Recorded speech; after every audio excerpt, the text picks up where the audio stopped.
الحمد لله رب العالمين، والصلاة والسلام على أشرف الأنبياء والمرسلين وعلى آله وأصحابه أجمعين ومن تبعهم بإحسان إلى يوم الدين. أما بعد، اللهم علمنا ما ينفعنا وانفعنا بما علمتنا وزدنا علما وعملا خالصين لوجهك الكريم. عزیز طالبات اور لائق احترام سامعات،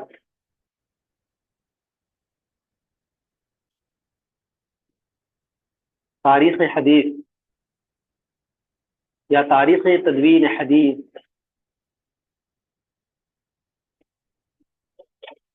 جس کو ہم پڑھ رہے ہیں، اس سلسلے میں مقدمے کے طور پر چند باتیں آپ کے سامنے رکھی گئی تھیں۔ آج انشاءاللہ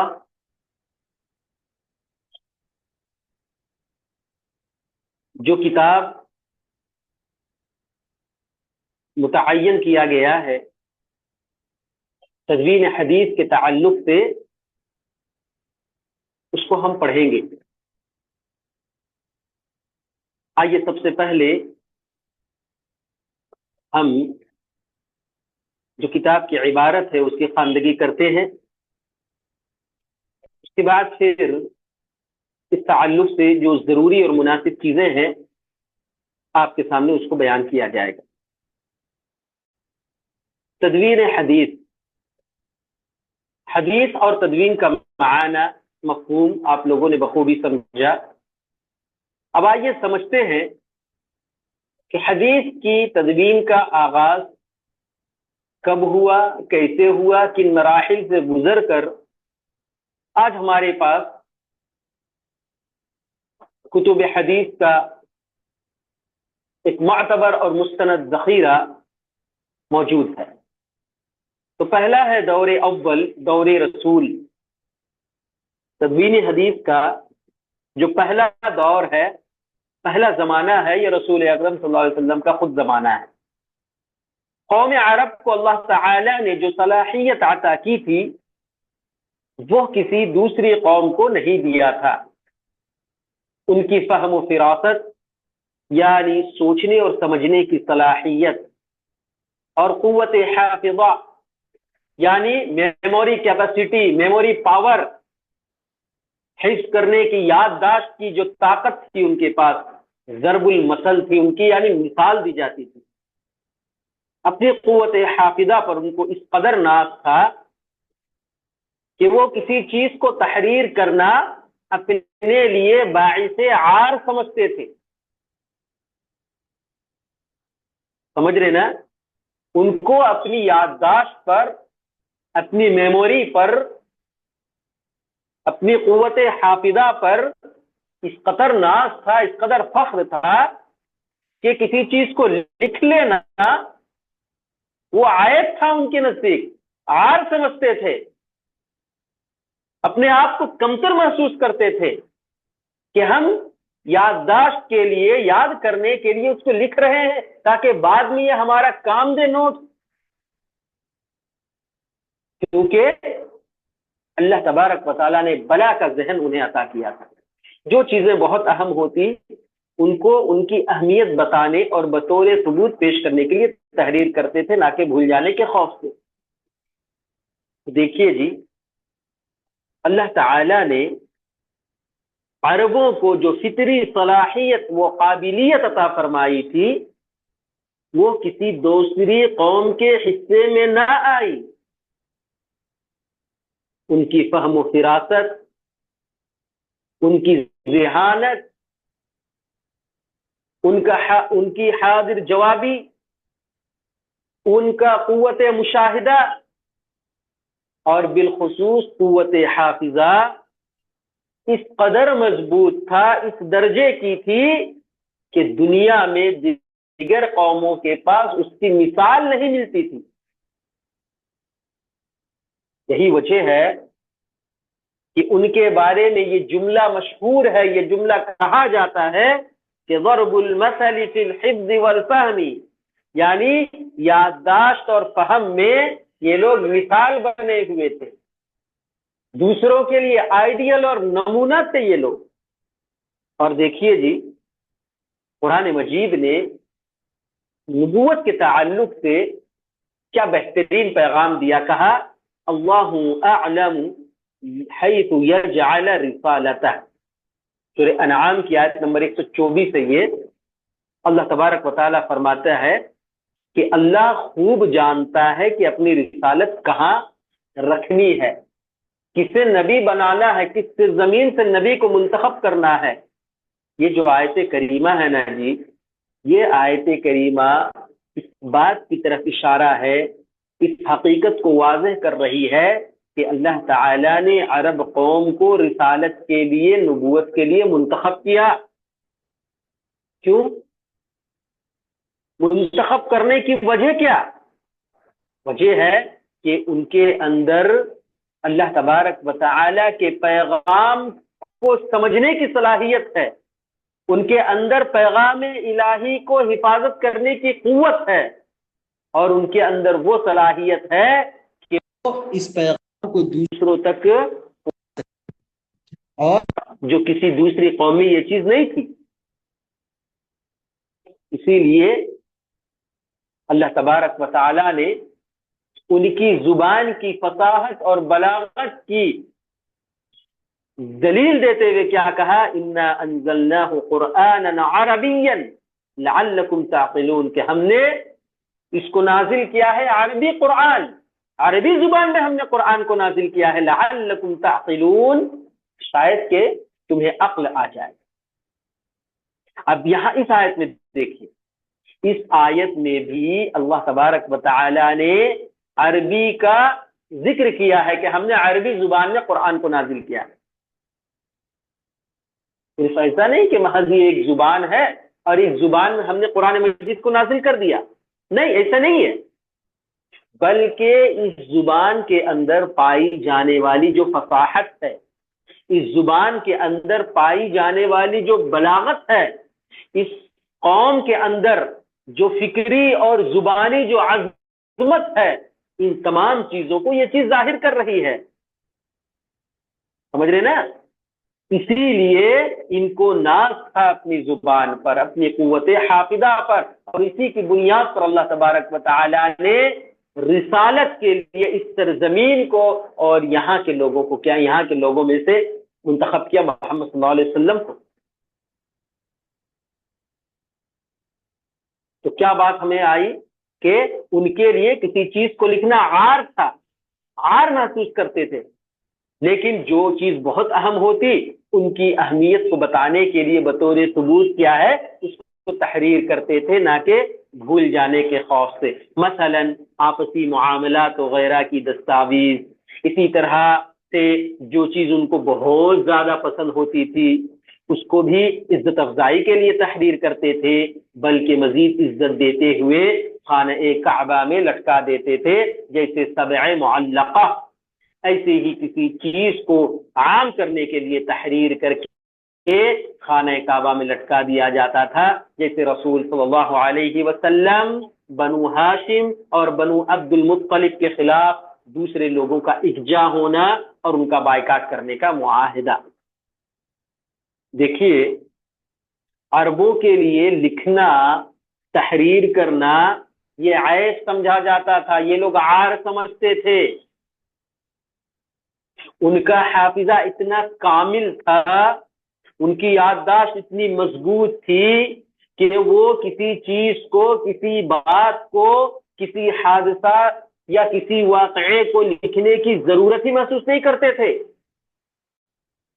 چنانچہ جب آپ تاریخ کی کتابوں کا مطالعہ کریں گے تو آپ کو معلوم ہوگا کہ وہ اشعار، انساب، لوگوں کے نسب نامے وغیرہ، جنگوں کے قصے، خطابات، معاہدات، یہ سب کچھ کیا ہے یہ لوگ یاد رکھ لیتے تھے۔ تاریخی روایت کے مطابق یہ بات آتی ہے کہ ایک ایک آدمی پورے قبیلے کے نسب نامے یاد کر لیتا تھا، ہزاروں اشعار اس کی زبان کی نوک پر رہتے تھے. ایک آدمی سناتا، دوسرے آدمی اس کی تصحیح کرتا، ایسے اشعار ان کو یاد تھے. گویا پوری عربی ثقافت جو، پوری عربی تہذیب جو تھی، ایک زبانی روایت پر قائم تھی، جس کو ہم اورل ٹریڈیشن کہہ سکتے ہیں. زبانی روایت تھی. زبان در زبان کیا ہے، سینہ در سینہ کیا ہے، اس روایت کو کیا ہے لوگ برقرار رکھے ہوئے تھے. لیکن اس کے باوجود بھی ان کے یہاں کچھ چیزوں کی تحریر کی جاتی تھی، کچھ چیزوں کو لکھ لیتے تھے، لیکن لکھنے کا مقصد بھی یہ نہیں تھا کہ ہم اس کو بھول جائیں. کیا مقاصد تھے جی؟ کہا کہ جو چیزیں بہت اہم ہوتی ان کو ان کی اہمیت بتانے کے لیے اور بطور ثبوت پیش کرنے کے لیے تحریر کرتے، نہ کسی بھول جانے کے خوف کی وجہ سے. یعنی تحریر کا مقصد، لکھنے کا مقصد کیا ہوتا جی؟ یادداشت کا سہارا لینا نہیں ہوتا کہ ہم بھول جائیں گے، اس کو لکھ کر رکھ لیں تاکہ آئندہ 10 سال 5 سال 15 سال بعد یہ چیز کیا ہوگی نہیں ہوگی ہم بھول جائیں گے. بلکہ سماجی یا قانونی ثبوت کے طور پر پیش کرنا ہوتا تھا.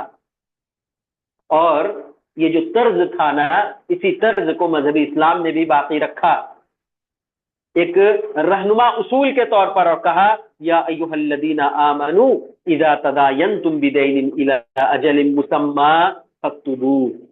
سورہ بقرہ کی آیت نمبر 282 ہے، 82 ہے. کہا اللہ تبارک و تعالیٰ نے اے ایمان والو، جب تم آپس میں قرض کا لین دین کرو تو اسے لکھ لیا کرو، ثبوت کے طور پر، گواہی کے طور پر، سمجھ رہے نا، تاکہ بعد میں کیا ہے اس کو تم پیش کر سکو. تو گویا کہ دیکھیے قرآن مجید نے اسی عربی روایت کو کیا ہے شرعی نظم میں بدل دیا، شرعی اصول و قاعدے میں بدل دیا. اب لکھنا کیا ہے محض ثبوت نہیں بلکہ کیا ہے شریعت کا تقاضا بن گئی.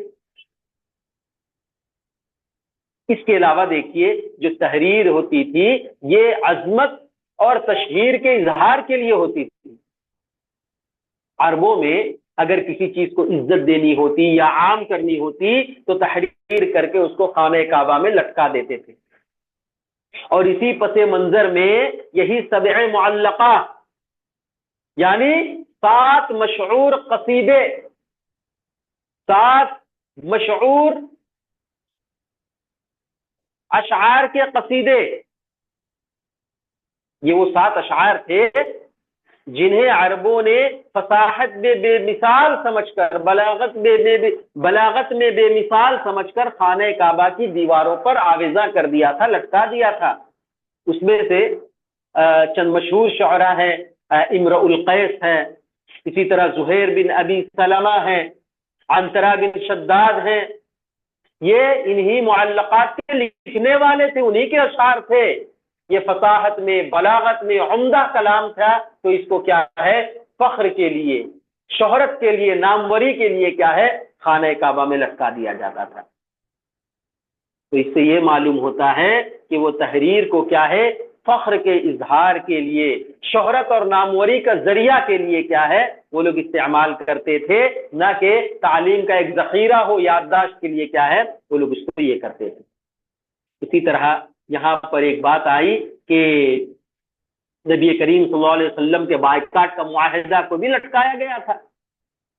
تو کیا تھا مسئلہ جی؟ یہ رسول اکرم صلی اللہ علیہ وسلم کے دور میں بھی اسی طرح کی طرز تحریر قریش کے معاہدہ بائیکاٹ میں دہرایا گیا. کب ہوا جی یہ؟ جب آپ صلی اللہ علیہ وسلم نے توحید کی دعوت دی، لوگوں کو ایک اللہ کی طرف بلایا، تو کفار مکہ آپ کے دشمن ہو گئے، حتیٰ کہ آپ کے جو قبیلے اور خاندان کے لوگ تھے، بنو ہاشم اور بنو عبد المطلب، کفار مکہ ان کے خلاف ہو گئے اور ان کا کیا ہے مکمل سماجی اور معاشی بائیکاٹ کر دیا. اور انہوں نے ایک تحریر معاہدہ لکھا جی، ایک تحریری معاہدہ لکھا، اور اس میں یہ لکھا گیا کہ ان سے نہ لین دین کیا جائے گا، نہ بات چیت کی جائے گی، نہ ان کے یہاں شادی بیاہ کیا جائے گا. سارے معاہدہ لکھ کر کیا ہے اس کو خانہ کعبہ میں لٹکا دیا. بعض روایتوں میں آتا ہے کہ اس معاہدے کو بغض اور ظلم کی بنیاد پر لکھا گیا تھا۔ تو نبی کریم صلی اللہ علیہ وسلم نے اس شخص پر بد دعا فرمائی جس نے لکھا تھا، چنانچہ جس شخص نے اس کو لکھا تھا، اس معاہدہ کو تحریر کیا تھا، اس کا ہاتھ شل ہو گیا۔ تو یہ واقعہ سے ہم کو سبق لینا چاہیے جی کہ یہ واقعہ اس بات کی علامت ہے کہ تحریر، لکھنا، قلم کی جو طاقت ہے، اگر یہ ظلم اور باطل کی حمایت میں ہو تو وہ بھی اللہ کے غضب کا سبب بن سکتی ہے، اس لیے اپنے قلم کی حفاظت کرنی چاہیے۔ سمجھ رہے نا؟ تو معلوم ہوا کہ عرب کی یہاں تحریر کی ابتدا کیا ہے، 3 بنیادی وجوہات سے ہوتی ہے۔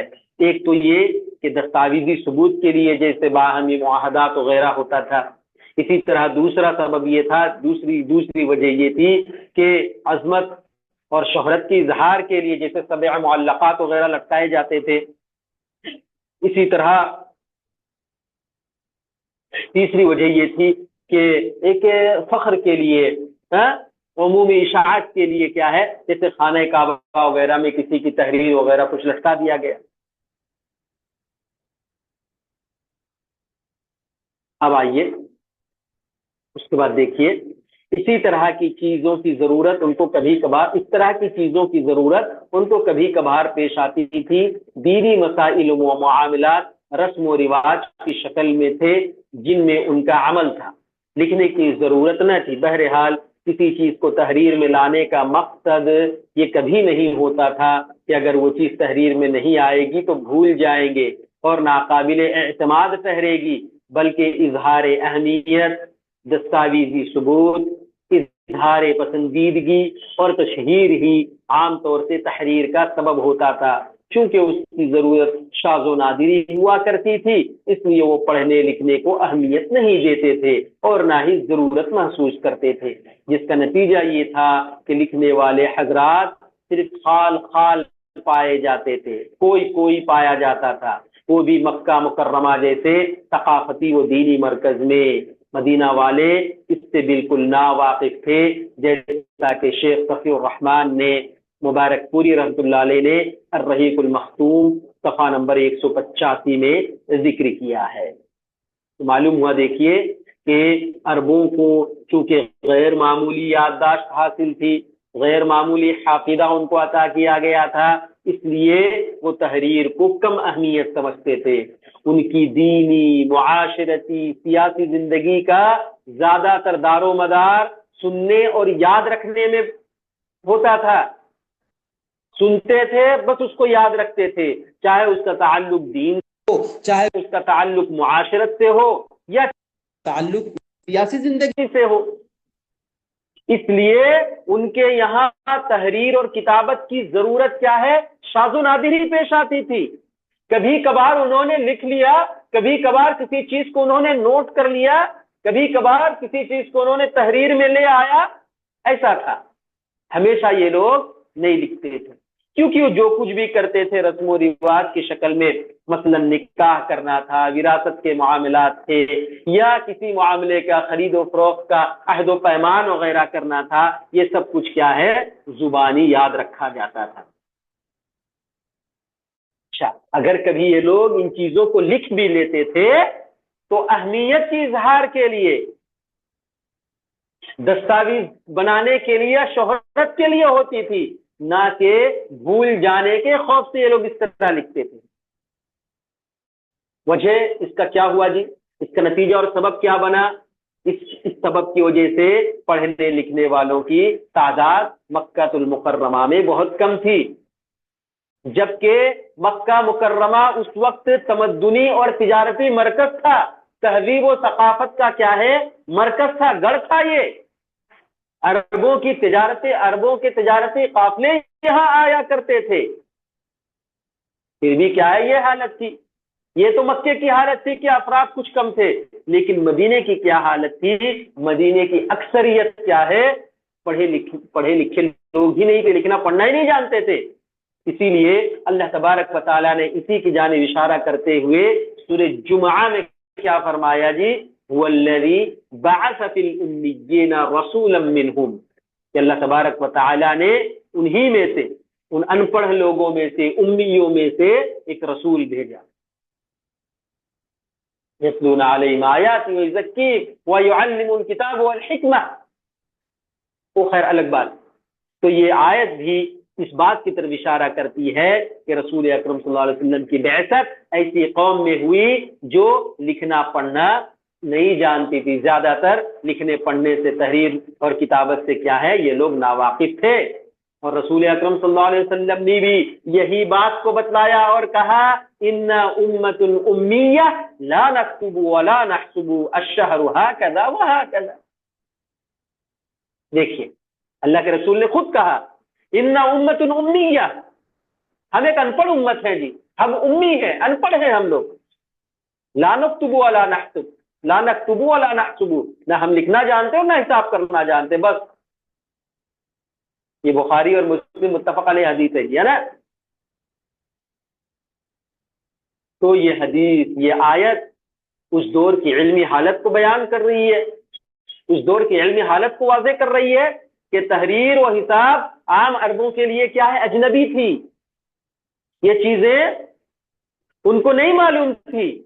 اور اسی کی طرف الرحیق المختوم، مایانات کتاب سیرت کی، جس کے مصنف، جس کے مؤلف شیخ صفی الرحمن مبارک پوری ہیں، انہوں نے اپنی کتاب کے صفحہ نمبر 185 میں ذکر کیا، وہ یہ کہ عربوں میں تعلیم و کتابت کی عام رواج نہیں تھا، لکھنے والے صرف چند لوگ تھے، وہ بھی مکہ مکرمہ میں، اور مدینہ میں تو ایسے لوگ انگلیوں پر گنے جانے والے تھے، انگلیوں پر کیا ہے گن سکتے تھے ان لوگوں کو۔ یہ اس کا تذکرہ صفی الرحمن مبارک پوری نے اپنی کتاب میں لکھا ہے، اس کو نقل کیا ہے۔